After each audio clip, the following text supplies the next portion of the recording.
مفتی صاحب میرا رشتہ طے ہو گیا، اگلے سال نکاح ہے. جلدی نہیں ہو گیا؟ کیا میں نکاح سے پہلے فون پر بات کر سکتا ہوں؟ بس ضروری کوئی بات تھی تو آپ کر چکے ہوں گے میرا خیال ہے اب تک. اتنے نیک آپ بھی نہیں ہیں کہ مزید اب باتیں نہ کریں آپ. مفتی صاحب ہم نے سنا، اور یہ یاد رکھو جب آپ کا نکاح نہیں ہوا اور آپ نے بات چیت شروع کر دی نا پہلے ہی، تو 99% چانس ہے کہ نکاح کے بعد، رخصتی کے بعد یہ شادی کامیاب نہیں ہوگی. یہ حقیقت ہے. پہلے جو فری ہو گئے نا آپ اگر، تو اب نہیں ہو سکتا، کیونکہ شوہر اور بیوی کا رشتہ ایک دم چینج ہو جاتا ہے. تو شوہر کا ایٹیٹیوڈ ایک دم چینج ہو جاتا ہے. عورت پھر وہی توقع رکھتی ہے، اور مرد اس طرح اس اسٹائل میں پھر اس سے بات ہوتی نہیں ہے. وہ آپ کو فون کرے گی، آپ فون نہیں اٹھاؤ گے، کہ پہلے تو تلاش کرتے تھے، کب دیکھتے رہتے تھے، اب تک فون کیوں نہیں کیا تم نے. اس سے لڑائی جھگڑے شروع ہو جاتے ہیں. انگریز دیکھو نا، انڈرسٹینڈنگ کے لیے منگیتر سے اتنے سال تک بات چیت کرتے ہیں. پہلے انگریزوں نے کہا بھائی پہلے دیکھو اچھی طرح اس کے ساتھ، تھوڑا گھومو پھرو پرکھو پھر شادی کرو تاکہ کامیاب ہو. تو پہلے یہاں تک ہے، دیکھا پھر بھی طلاقیں ہو رہی ہیں. پھر انہوں نے کہا نہیں، کم از کم 4 سال تک پرکھو، دیکھا پھر بھی طلاقیں ہو رہی ہیں. انہوں نے کہا نہیں، ان کو میاں بیوی میں جو ریلیشن ہوتا ہے نا وہ شادی سے پہلے کر کے دیکھ لو تاکہ صحیح طرح ایک دوسرے کو پرکھیں.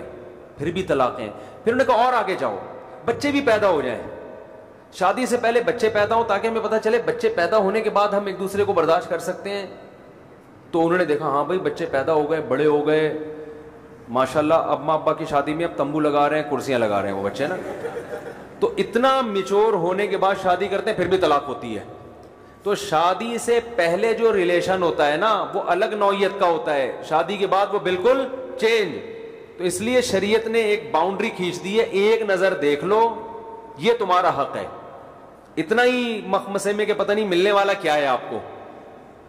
وہی لطیفہ نہ ہو جائے نا جو میں بار بار سناتا ہوں. ایک آدمی نے بغیر دیکھے شادی کر لی، تو اب کیا ہوا ہے کہ نکاح قاضی صاحب نے پڑھایا. اس نے کہا، قاضی صاحب نے کہا میری فیس. تو اس نے قاضی صاحب سے پوچھا کتنی فیس ہے آپ کی؟ قاضی صاحب نے کہا جتنی خوبصورت دلہن ہے اتنی فیس. تو ظاہر ہے دلہن تو خوبصورت ہی ہوتی ہے. تو اس نے کہا گھونگھٹ اٹھا کے دیکھ لیں، دلہن یہیں بیٹھی ہوئی ہے نا. اچھا اس نے نکال کے دے دیے 100 روپے. قاضی صاحب کو بڑا غصہ ہے، یہ 100 روپے اس نے پکڑا دیے یار، یہ کیا ہے؟ تو اس نے کہا دلہن دیکھ لیں. قاضی صاحب نے جب دلہن دیکھی تو 50 روپے نکال کے واپس کر دیے کہ یہ بھی تھوڑے سے آپ نے کیا کر دیے.